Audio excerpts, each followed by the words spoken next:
à tout ce qui peut porter malheur à notre pays. Vous entendez ici, là, des rumeurs, des vendeurs d'illusions.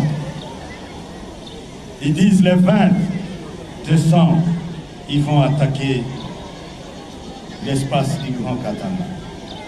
Ils vont attaquer la 22e région militaire. Regardez ces enfants.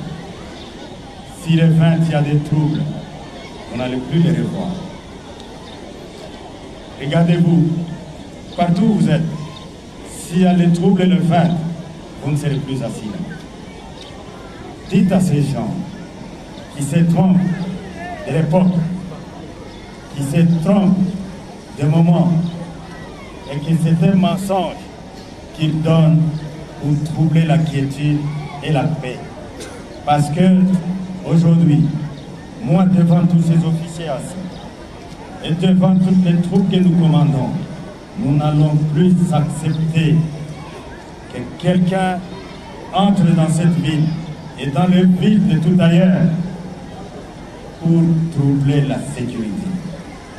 Je n'accepterai jamais.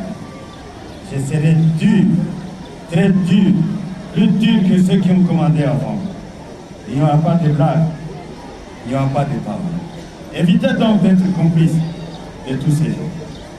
Ils ne sont pas habillés en tenue militaire. Ils sont habillés comme vous, en costume, en cravate, en robe, en pagne. Donc on ne saura pas les distinguer des bons citoyens. Voilà pourquoi vous avez l'obligation d'être du côté de votre armée pour dire à ces gens-là, vous vous trompez d'époque. Nous n'avons pas besoin de la guerre. Nous avons besoin de la paix pour construire les écoles, pour construire les routes, pour construire les maisons, pour construire les hôpitaux, pour construire tout ce qui doit favoriser le progrès et le développement de notre pays. Nous avons besoin de la sécurité pour que chacun, les mamans vont au champ, les papas vont au travail qu'ils font, les enfants à l'école, que chaque personne fasse ce qu'il peut faire. Nous n'avons pas besoin de troubles qui importent le malheur. Voilà le message que je donne à vous pour le transmettre à toute votre population. Dénoncez tous les criminels. Dénoncez tous les traîtres, que ce soit parmi les civils, que ce soit parmi vous les officiers. Je profite de cette occasion pour vous mettre en garde. Il y a ce bruit-là qui continue à être propagé. Je vous interdis, vous officiers, à travers vous toutes vos unités. Si quelqu'un d'entre vous est accusé de complicité avec l'ennemi, il sera fusillé. La peine de mort est restaurée. Elle est d'application. Vous êtes donc prévenus. Si vous êtes accusé, vous êtes dénoncé de complicité avec l'ennemi, de trahir votre pays, vous serez fusillé. Les temps ont passé. Les moments ont changé. Je vous appelle à la loyauté, à la fidélité et au courage, au sacrifice pour défendre votre pays. Ainsi, Monsieur le directeur de l'école primaire Boulogne, je vous dis merci parce que vous avez eu le courage. Lorsque le vice-premier ministre et le ministre de la Défense est arrivé en ces lieux, vous avez pris le courage de dire, Monsieur le vice-premier ministre, venez visiter l'école et les conditions déplorables dans lesquelles nos enfants sont formés. Le vice-premier ministre a écouté votre demande. Si vous avez fait plusieurs demandes, vous auriez pu obtenir plusieurs solutions. Et donc, à la prochaine occasion, si vous avez la possibilité de parler aux autorités, ne soyez pas limités. Dites ce dont vous avez besoin pour le développement de tout ce que vous faites en faveur de nos enfants. Je vous dis merci et en ces lieux, je voudrais vous appeler devant l'Assemblée pour recevoir symboliquement ce que le vice-premier ministre, le ministre de la Défense a ordonné de faire pour vos enfants. À la longue, si vous avez besoin de construire des maisons, ne cherchez pas toujours les ingénieurs civils.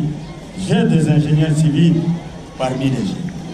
Si vous avez besoin de construire vos hôpitaux, vous avez besoin de faire quoi que ce soit qui relève de la technique et de la science, votre armée est disponible.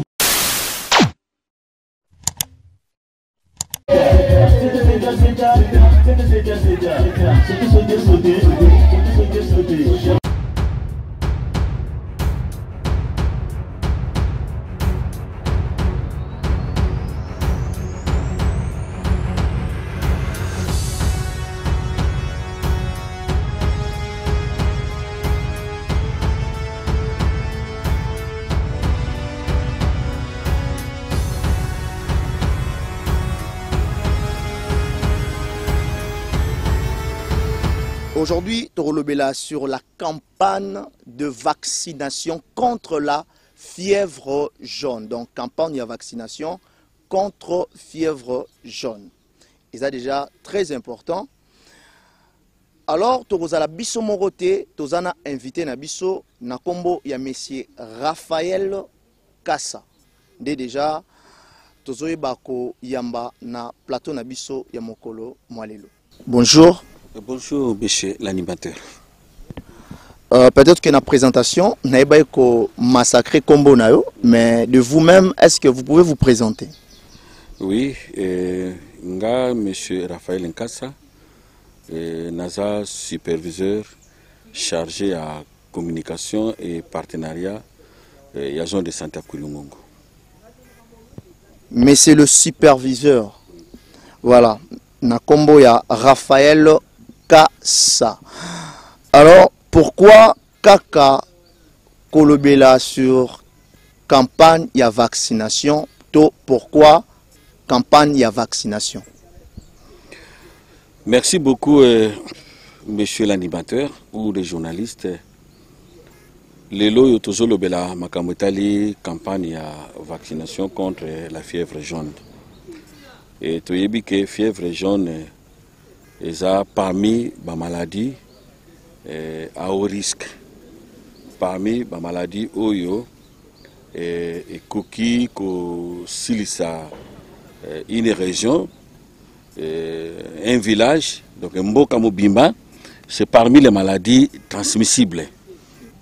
Alors, dans la campagne à fièvre jaune, parce que nous avons un problème. Tu as un problème au Italie, beaucoup de fièvre jaune. Dans en 2010, si je ne me trompe pas, fièvre jaune tant que côté Angola et côté qui peut na Brazzaville, en Angola et bon qui va te belé. Et bon qui va te belé, c'est que on avait organisé l'État angolais, na l'État congolais. On a organisé une campagne de vaccination contre la fièvre jaune. Alors, biso na RDC, bazwa ki bazone de santé, nyonso oeza frontalier en Angola. Angola zo vacciné kuna, biso a bazone de santé oeza le long ya frontière en Angola, bango nyonso basalaka pe campagne de vaccination. Na cause exemple Kimpe, c'est parce que Kimpe c'est à une partie et ça la frontière na Angola, il y avait aussi Kimpangu, côté Nabiso. Tokepe Tsunampangu aussi, il a une partie. Et Kangami na Angola, zone de santé Swana, tout ça la campagne de vaccination contre la fièvre jaune. Et je me souviens, na Kanisipe Awa na Lukala, si je ne me trompe pas, Silo avait acheté des vaccins. Parce que Biso, tout ça la classé parmi les zones qui devraient vacciner. Mais la Silo s'est organisée. Pendant que sommes vacciner la fièvre jaune, pendant que vacciner, va travailler na ba famille va travailler. À Kouilungongo et Salaki idem aussi, la sucrière aussi, à Salaki comment bomber, la sucrière n'avait pas acheté. Il y a tiens on charge à travailler et ce sont des vaccins écoutaki mbongo belé et Salaki comment passe. Alors campagne autour ça là et parce que il y a déjà des cas spontanés. Donc, quelques cas de fièvre jaune, et comme il y a dans la province de Bisso, Bisso PA, on a 4 province à Congo central, kama quelques cas et monanaki balobi non non non quand baka et monani on ne peut pas attendre que l'épidémie s'éclose. Parce que quand il y a l'éclosion d'une épidémie, ce que l'épidémie est na kachamboka et bomaka. Et c'est la qualité sécurité. Parce que beaucoup de gens, quand ils disent que tant que azoloba pour un sentiment ya koloba, mais à yébiter, à yébiter. Mais biso tous la responsabilité ministère, il y a santé. Tout ça, la surveillance épidémiologique chaque jour, tout ça, la maladie, oh, bah, tu vas obéir là, puis on est que danger zoya. Danger zoya. Et c'est comme ça, les lots, danger fièvre jaune, ça, ça n'apporte na biso. Comme danger déjà, ça n'apporte fièvre na biso, gouvernement a dit, son atiki, danger, oh, et s'évoluer, et comme on mélanga batou, et belé. Et c'est comme ça, les lots, tout ça là, et ça campagne de vaccination autour ça pour la protection de la population. Pour la protection de la population. Tout l'ingité épidémie wana est côte dans la zone de santé à Kouilongo. Parce qu'aujourd'hui, Kimpes ne vaccine pas. Sauf que Kimpes fait vraiment des opérations matin. Vous comprenez? Okay. Parce que le coup la campagne déjà vacciné en 2010. Tant que nous déjà dose il y a anti-amaril, vaccin contre fièvre jaune. Donc protection et ça a vie. Et ça a vie. Voilà. Alors maintenant, biso population à Kouilongo jusque là, nan tozwa mangwele wana. Oui, il y a eu des bateaux bakena kozwa na bango na Kimpese tout ça. Les lots peut-être ceux qui bazou ils ont deuxième zone, deuxième dose, ils ont na risque mon côté mais toujours ça la yango pour la campagne de protection contre la fièvre jaune. Donc, tolingite batu bakufa. Batu wana kolela, batu wana koganga, l'état za wapi akinga. Non non non. Donc yango na omoni to banaki campagne yango depuis le 26. Oui, to banango depuis le 26 novembre, to aussi ça entre les 10 ou bien les 11 ou bien les 12 mangwele oyo ya fièvre jaune. Voilà, Tozali Kokoba, toujours na thématique Nabiso, sur la campagne de vaccination contre la fièvre jaune. Voilà, merci vraiment, on en répond à Mitoune Nemso, et je sais que tout au long, il y a Maïtozo Lebela, vous allez découvrir encore beaucoup de choses, parce qu'on est encore là par la grâce de Dieu. Alors, Motouna Nemso Ami Balezali Boy, cible et intervention Nabino Ezali Nini Topé Bananinde Babongi Bazala vacciné.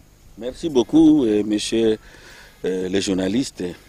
Batu oyo basengeli bazomangwele oyo eza bana na biso d'abord oyo bakokisi 9 mois de naissance, Okay. Parce que na calendrier vaccinal na biso ya RDC mwana tango azokokisa 9 mois wana topesaka ye tonga ya rougeole po batele contre kintuntu na tonga ya fièvre jaune bazwango na 9 mois. Alors bana wana pe lokola bakokisi 9 mois bangonde baza ebandeli ya mangwele. Mais ba o nyonso batikali biso nyonso tutikali tina 60 ans d'âge. Vous comprenez hein? Tina 60 ans d'âge biso nyonso esengeli tozwa mangwele oyo ya fièvre jaune.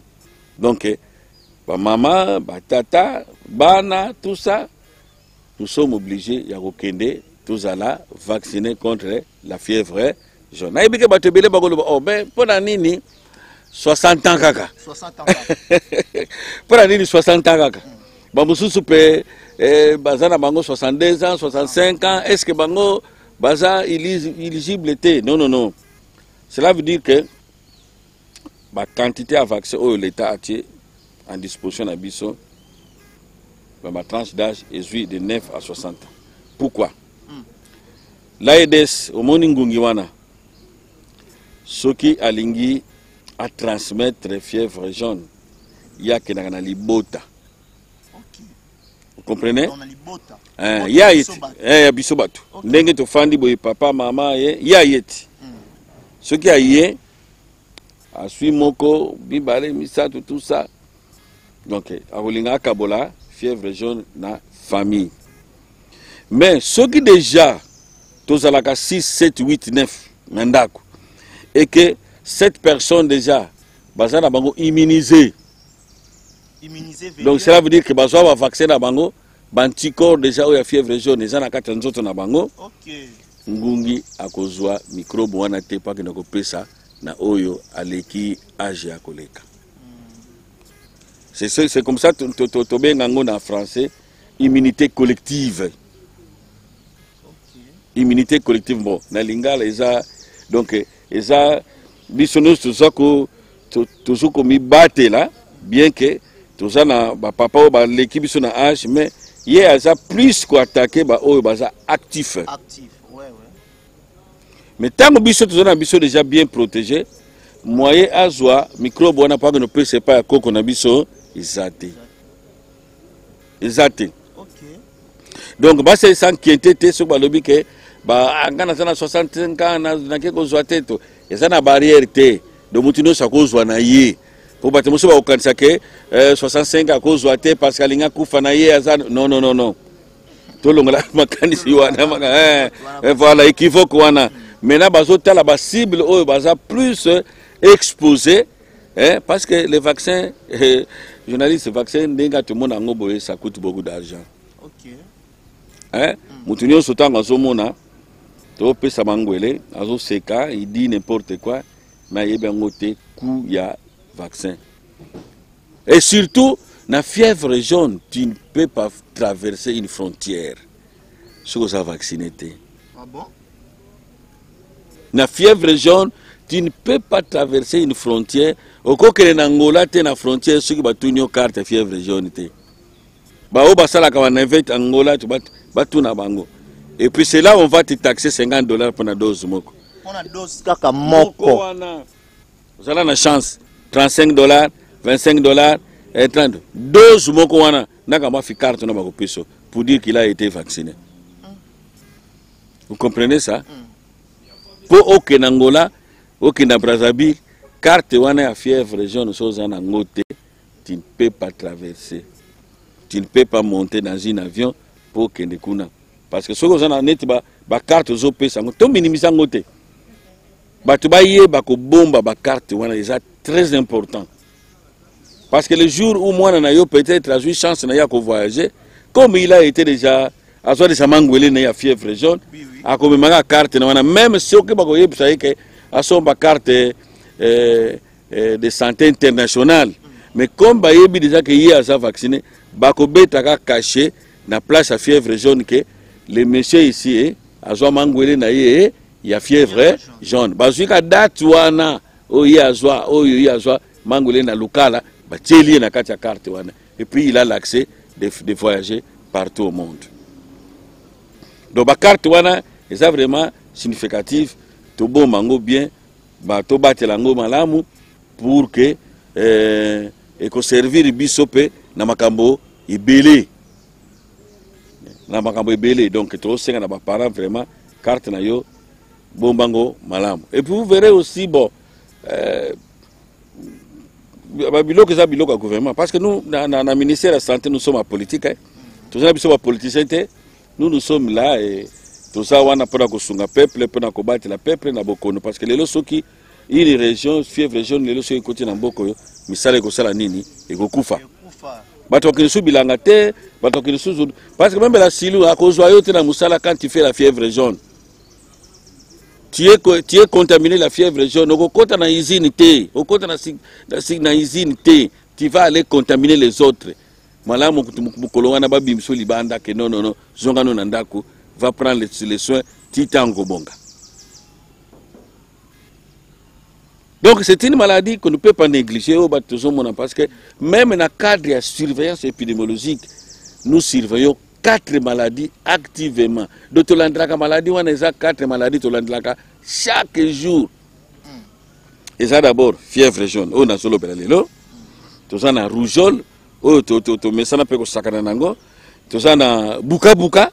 hein autre baka buka buka buka buka kitolo la kipola boba mukikongo mukikongo kitolo la kipola omona bakoko na biso na kareza la kaso amonika makolo bano lemba bazu basinga bakangi na makolo kama misinga miambota bameni bakanga mumalo moko même mutsingu oui donc c'est très compliqué mais les loyo ozomona ke depuis to bandi ba campagne de vaccination na biloko wana etikala lisusu te donc toye awa pona makamba fièvre jaune toza on akata mboka ya lukala tokotaki depuis lobby tozolanda ndenge misala ezo salama mais tozo senga na ba parents nyonso tokende kozwa mangwele ya vaccination contre fièvre jaune eza pona intérêt na biso. Nayebi que vous allez vous informer pona o etali fièvre jaune balobi eza maladie moko eza malamu mingi te eza maladie moko soki mutu azwi yango eza pasi nde tokoluka de temps en temps toyeba qu'est-ce qu'il y a na kati na biso na bandaku na biso na mabota na biso nde ensemble na invité na biso toyeba kozwa biyano vraiment na mituna totuna sur fièvre jaune parce que bazana na période il y a campagne. Oui, bazana na campagne. Ça fait le 5 le 6 décembre. OK. Alors nazana question mususu ya rotuna bon, je peux appeler ça sous question par rapport à ma autre le par rapport il y a par exemple autour pesa non na kalando kanga ba mbota na makolo ezalaki lokola buka buka. OK. Wana ezabulaka buka buka mais ba fièvre jaune ezaboko na mususu. OK. Alors na mokolo na biso ya lelo est-ce que ezana ba signe révélateur ozotalisa bo solo vraiment que mutu oyo akoki kozala na fièvre jaune parce que omoni manque peu information tant mususu mon ozana mwana mo azobela na ndako mingi komaka après ezana malaria mingi ezana ezana boy ba automédication et comme trop. Alors quels sont des signes okoki kolasa que non oyo eza fièvre jaune? Merci beaucoup.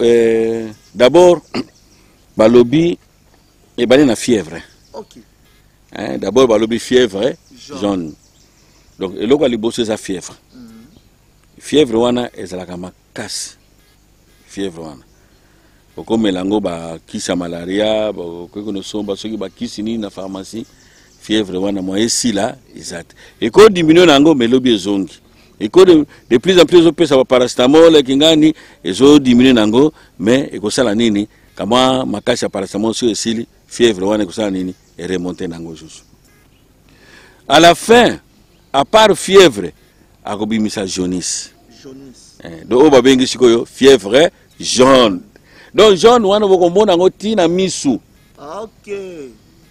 On mona pita misu ya mwana ikomi penza jaune. Ce comme makasi peut même ba pompe de main oyo komona ngo ozomona ezaka mwa nini mais komona ka mwa jaunisse ezobima. Et le danger c'est quoi? Ça attaque les poumons. Ah bon? Ce qui est commis grave et bandi ko attaquer ba poumon bon ba poumon na lingala ba poumon kaka poumon et puis ba rein ça et puis on a masuba pe comme jaune. Ah bon?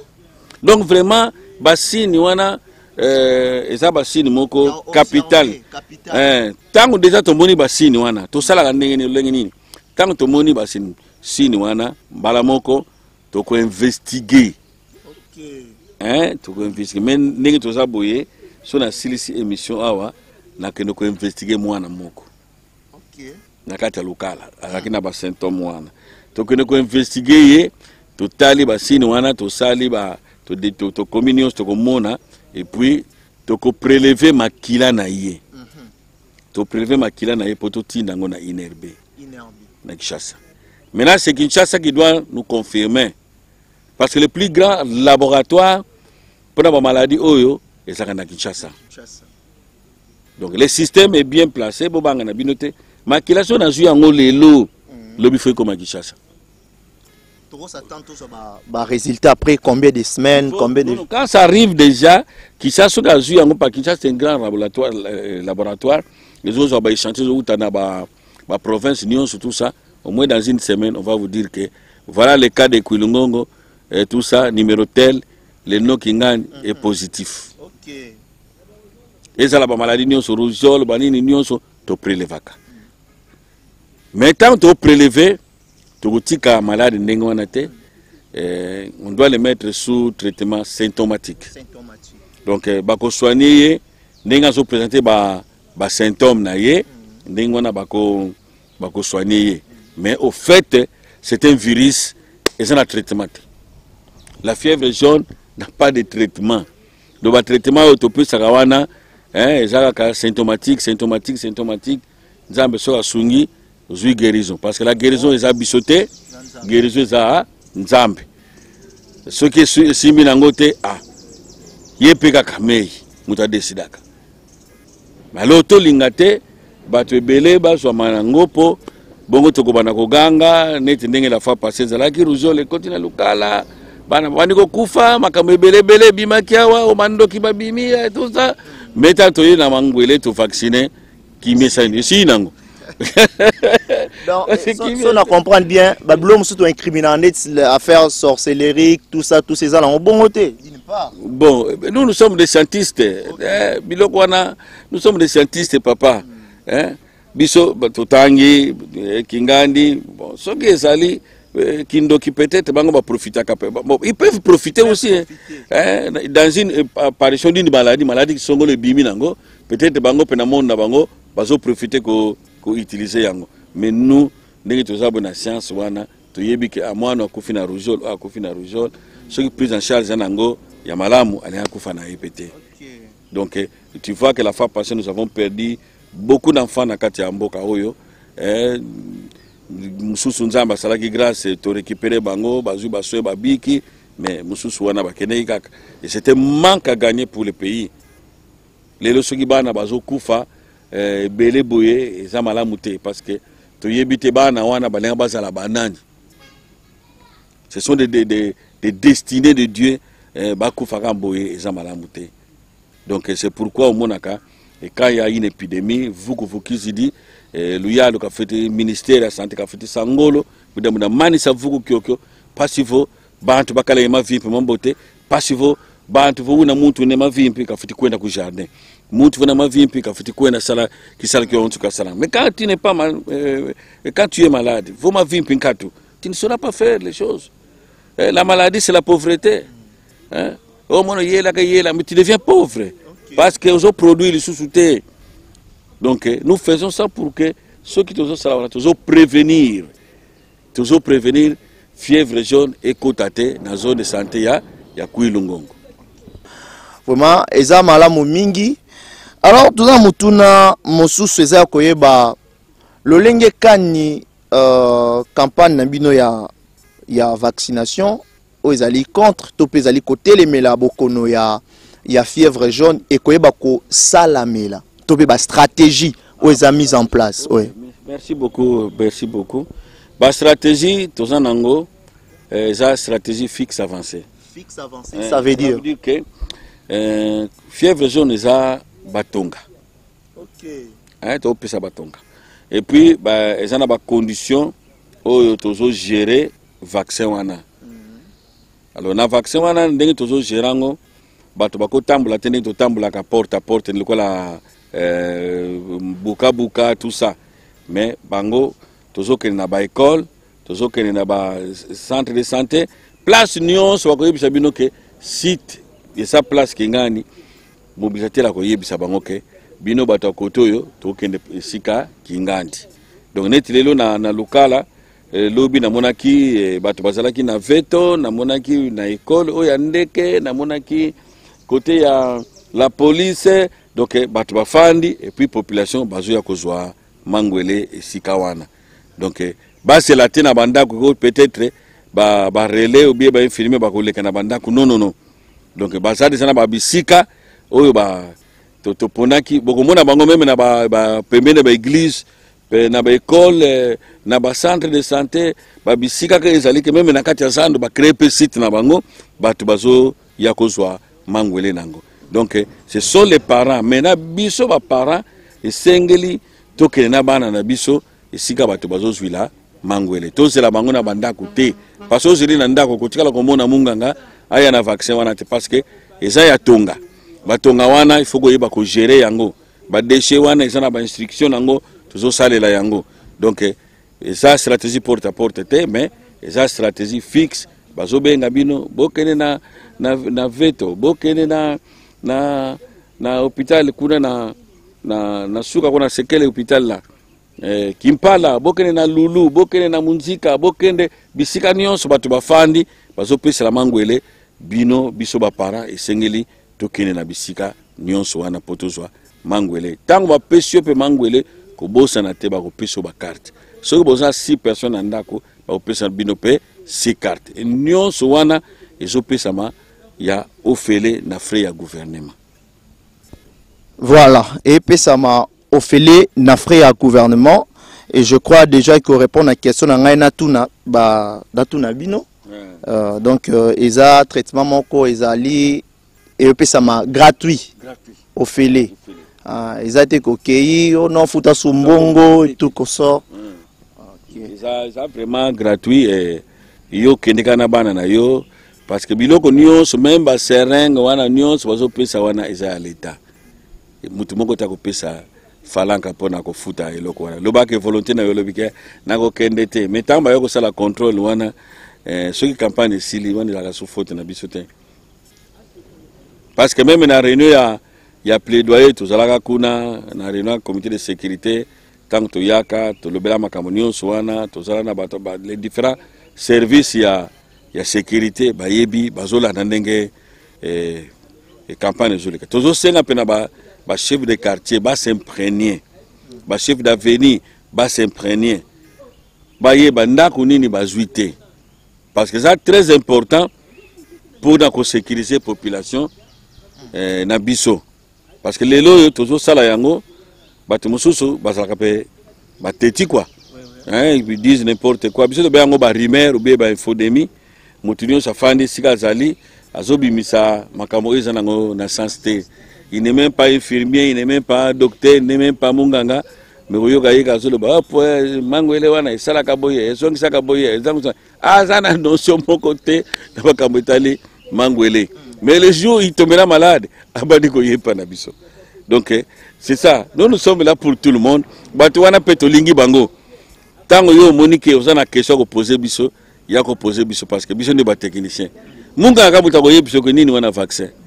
Batumsu babanga balobi no Kongo nde tokomi obotela peut-être ezate bakisi mobo ba pesa bato ba vacciner bato pour que mon après délai à 5 ans, délai à 10 ans, mutarobota souté. Ya au moins batumsu babanga est-ce qu'ils a bongoté? Bon ils nango ndenge wana te, ce sont des pensées hein. Nga na âge na komi nango j'ai plus de 60 ans. Hein? Soki na la kisiyo yango lingwele nanga. Hein, oya liboso yango tango to choléra ekoti na Songololo, je me souviens et moi j'ai grandi à Songololo na zoape vaccin nanga yango j'ai plus de 60 ans, j'étais encore je crois bien na premier CO na période wana na premier CO to zoa mangwele oyo contre wana choléra oyo za contre choléra to zoape mangwele ya ba rougeole wana nyonso wana to zoango. Ce sont des rumeurs qu'on fabriqué. Et puis nous devons avoir confiance dans le ministère de la Santé. Parce que bana oyo batangi une école primaire. Biso tangi une école primaire. To longa une école primaire, to une école secondaire. To longa une école secondaire, to une université. Chaque bout dans domaine na mususu akekuna commune mécanicien, mususu akekuna a commune charpentier, mususu technicien de l'usine, kingandi. Mais aujourd'hui nous avons des médecins, nous avons des experts en médecine. Batangi sabona ba professeur. Et ce sont des Congolais, bandeko na biso ba Congolais, ba yebi ba tsoye ba kemno biso pona mboka na biso photo somba vaccin oyo. Et puis tant le vaccin est yé. Tout ça na OCC na biso. Les experts, Bazawana. Tu as pas confiance. Monsieur le Sénat, on n'a pas. Non, tout le monde vrai. Tu as confiance dans la bande de OCC. So bango balobi ke eloko il faut les que ça bien. Vous croyez que les gens qui balingi ba boma biso na vaccin? Na sarine ba boma yote. Na jambo tozo wela na wenzi wana to ba boma yote. Hein? Nani oyo aliaka jambo te banda ce matin ici va faire comment? Ah ouais. Mais non. Oui, on doit se le dire, non? On doit se le dire parce que bato bazo kansaka ke vaccin ka kande yango ndeko sala biso ke oh non to évoluer te oh batriquer tout ça. Oh papa. Bon aspirine to soma na pharmacie. Vraiment. Hein? Ba biscuit to zomela, ba jus to zomela. Boye biscuit salamela. Mais on a confiance na biloko wana parce que nous avons tout un service ya gouvernement oyo et ont contrôlé biloko wana. OCC za wana. Kende se plaît avec des gens là-bas. Kende batu bandeng baso so balobi marchandise côté kamate et ko bois kama. Hein? Et ce sont nos frères. Bolo batego non baza couleur mususu. Ce sont nos frères là-bas. Mais bango balandi spécialité wana. Akondi mapete akende kozwa sardine oyo epola bakende koteka po bandeko na ye bakufa. Non. Donc d'abord confiance entre nous. C'est ce qui doit développer notre pays. Donc ce sont des faux raisonnements. Non, ce sont des biloko bango ba rumeur. On va rumeur. Surtout ni yo biloko yepsi ozulango wapi. Sur ces langote. Et les gens croient que ce que aussi même un téléphone Android ici, moi je peux nako larguer peloko moko zanango yamabe. Mais yo zo manango peut-être zanango ndengwana. Babilo bazo la kisabiso nyoka munene boye kangi nzela et tout ça na kati ya nini wana. Nyoka wana so monango wapi? Nous avons été à l'école nous tous. Surtout monango. Non, mais ce sont des montages. Ce sont des montages. Donc nous devons être prudents et intelligents. Donc non, vraiment nous devons être intelligents, sages pour nini toye bapé analyser les camonabiso oyo. On ne peut pas aller acheter avec beaucoup d'argent, ba transport nango, ba conservation nango.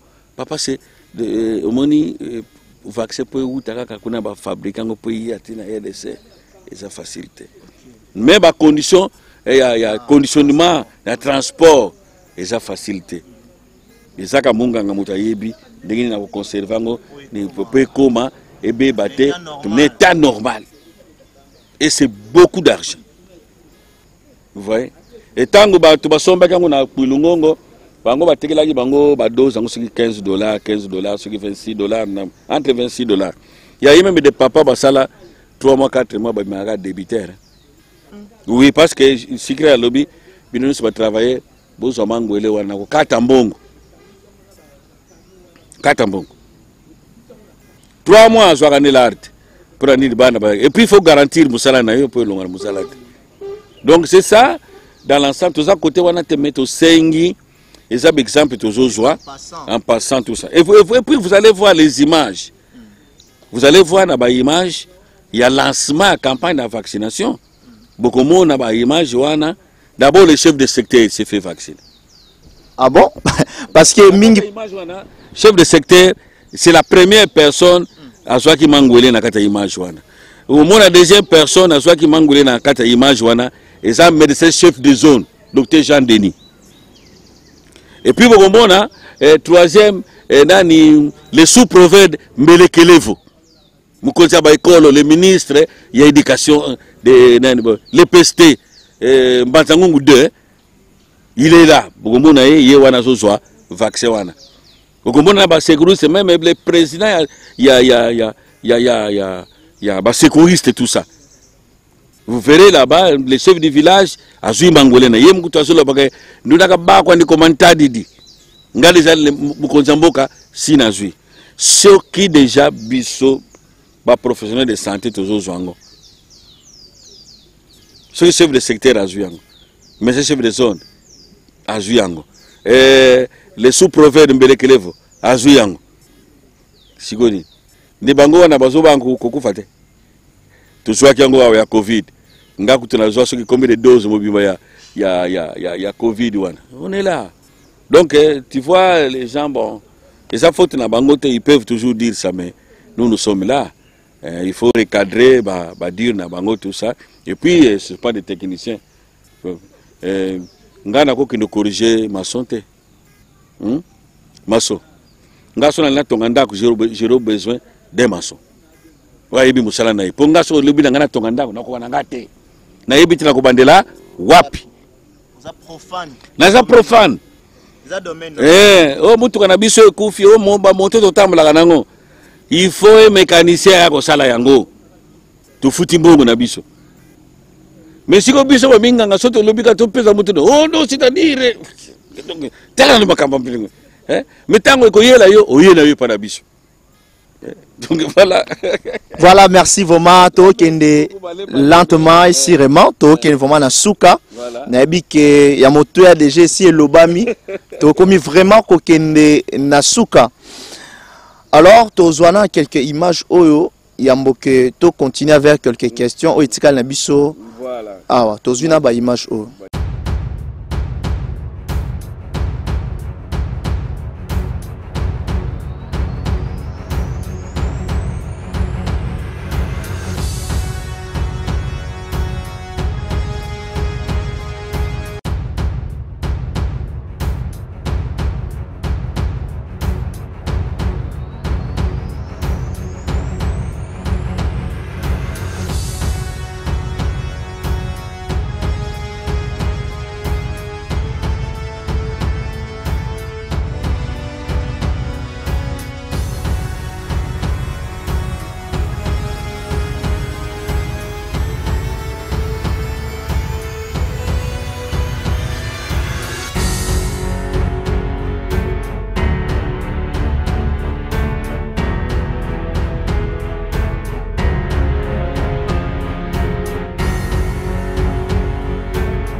Et voilà, merci. J'espère que aussi le Kolanda vraiment ba image, tout le monde ni ba autorité pe ba moko ba sili kozwa vraiment vaccin pour ba tuming ba lobaka ka ba on ba yaka vacciner population mais ba moko ba autorité ba zwa kangote.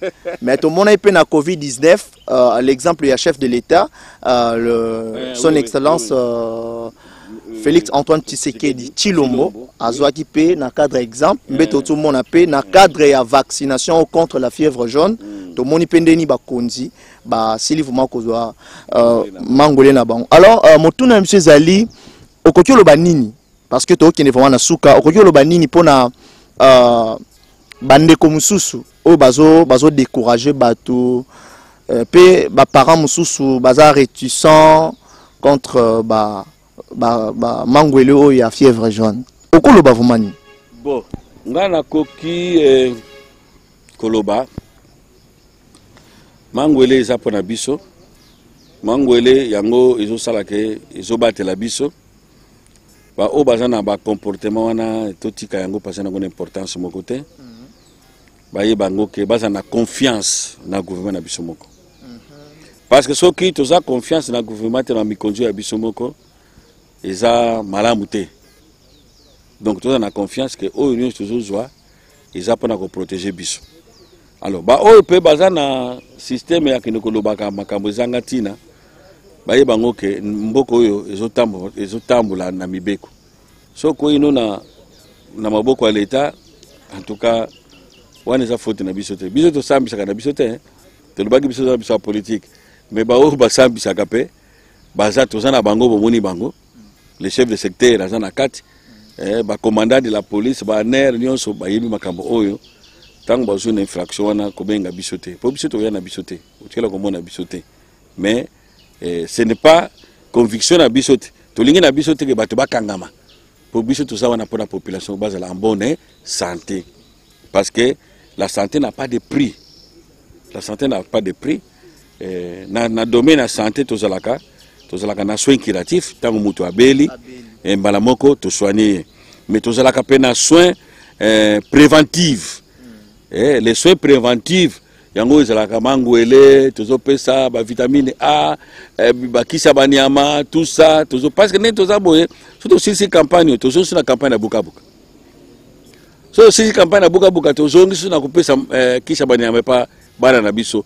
Pour passer na bonne croissance ya mayele donc hein nabilarjose donc tu repères ça donc ben toi là c'est ça non kalate ndenge tozabo na décembre kaka oyo to silisi campagne kaka oyo ya fièvre jaune to continue entre les 12 les 15 je me trompe pas déjà to bali la campagne ya Bukabuka déjà ba parents ba yebango déjà après campagne ya Bukabuka to kaboli pe bakisi ya bana ya banyama na albendazole na bana biso parce que nyonso wana ils ont contribué pour la bonne croissance ya bana na biso et puis l'année prochaine to kable sumusiker ozongonango donc ça c'est la autre bien cas prévention donc dans le traitement prévention mais il y a aussi la santé promotionnelle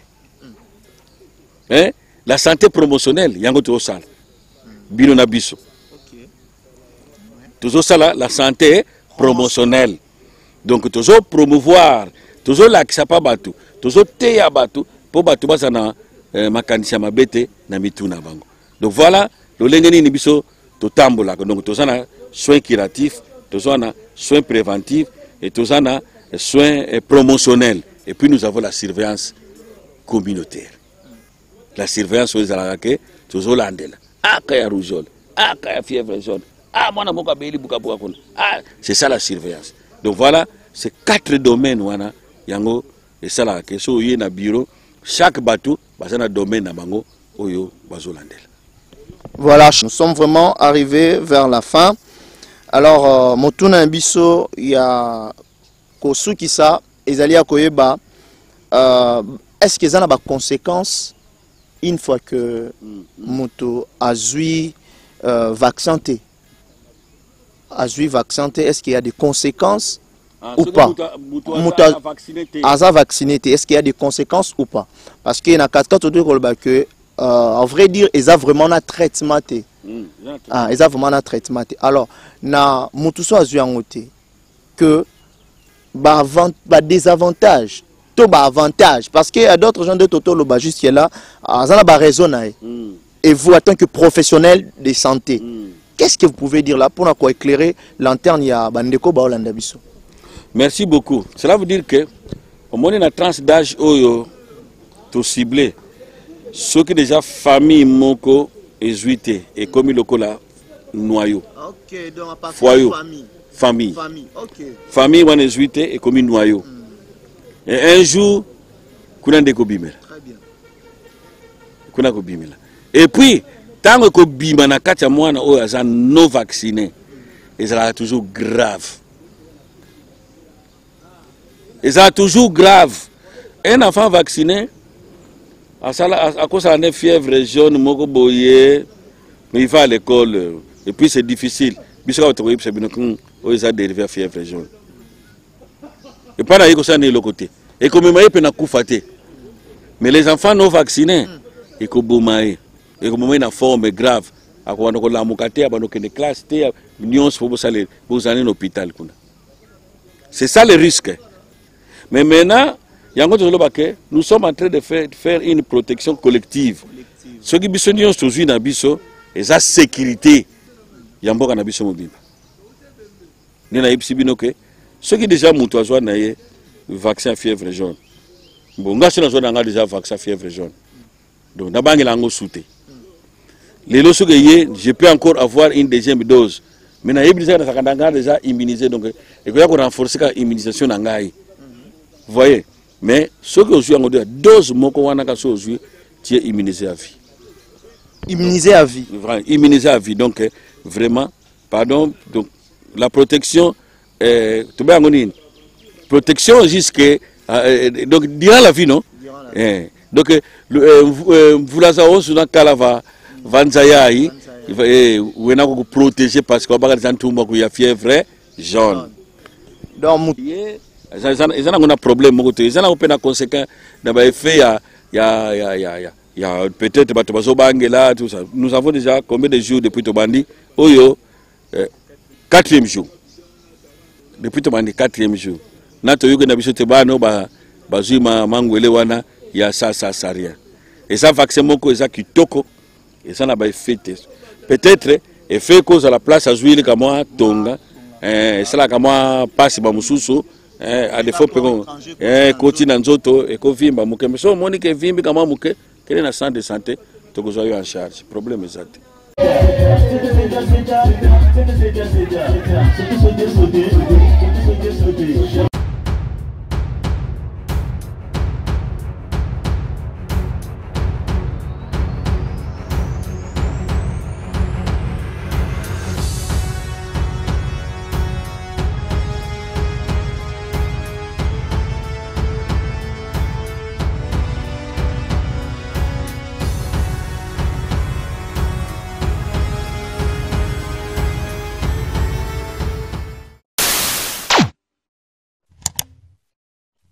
Africa cool, et abena cool, Africa cool, abena cool, le quoi cool matopi.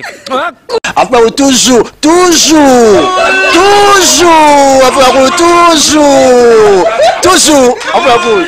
c'est bon. Et ça chaîne est bien, et puis vous êtes très rapide. Et ça très rapide, et ça chaîne moko, bako ça a bien confiance. En tout cas, nazo senga na bato oyo nanu ba souscrire te bazwa. Donc, eza vraiment neti oyo balobaka ke buka lelo, lamba lelo, lia lelo. Vous voulez le Congo? Pour que le Congo devienne cool, pour suivre les cool analyses, alors revenez et abonnez-vous massivement. Massivement. Alors, beaucoup de gens ils pensent que l'Afrique cool donne l'information en temps réel. Mais je ne crois pas cela.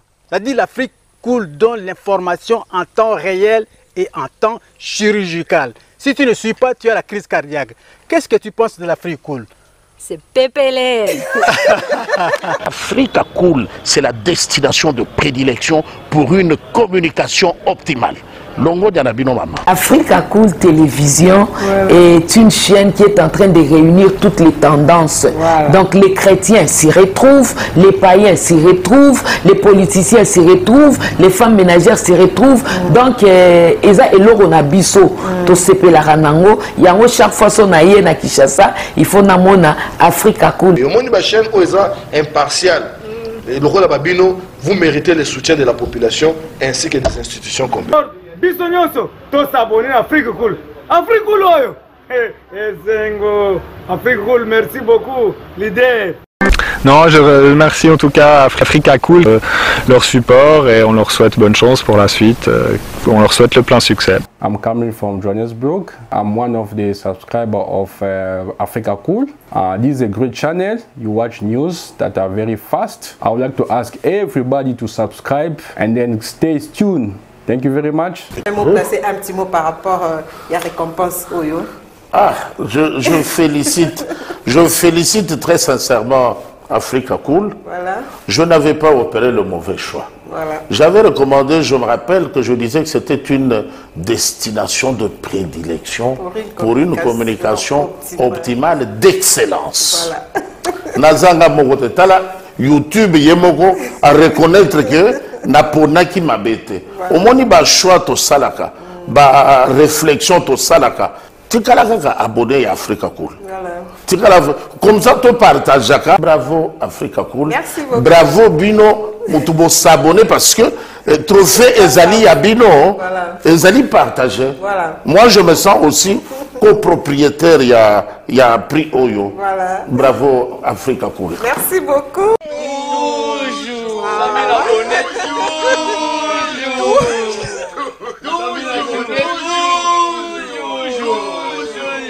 Voilà.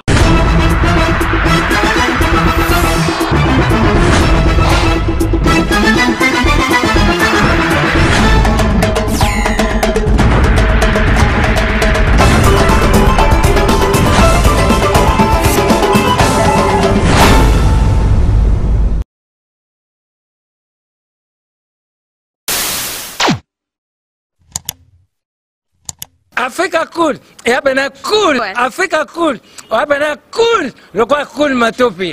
Enfin, toujours,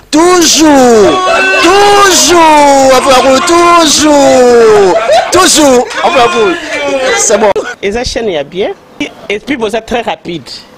Et ça très rapide, et ça chaîne moko, bako ça a bien confiance. En tout cas, nazo senga na bato oyo nanu ba souscrire te bazwa. Donc, eza vraiment neti oyo balobaka ke boka lelo, lamba lelo, lia lelo. Vous voulez le Congo?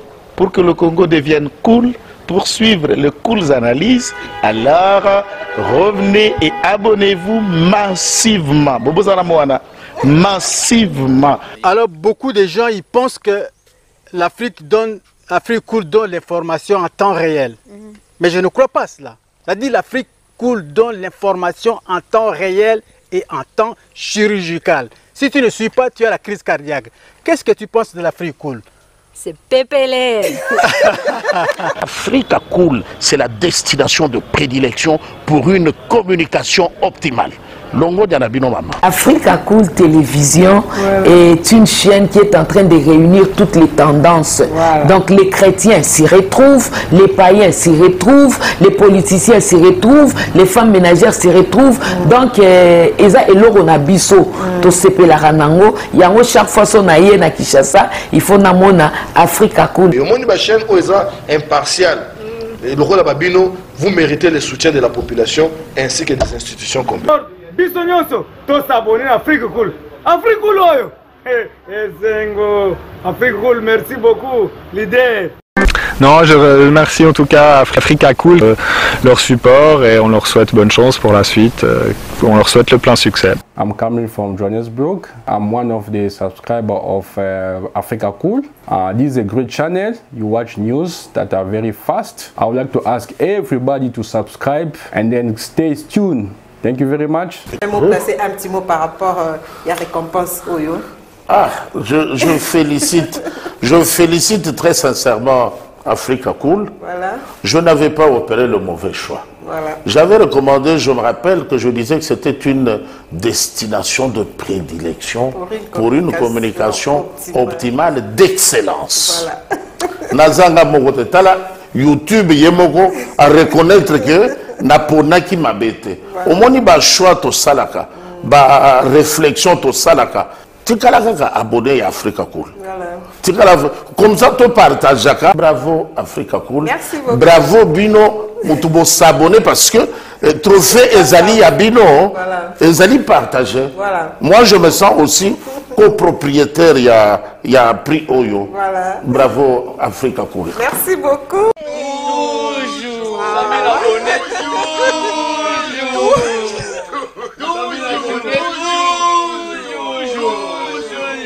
Voilà.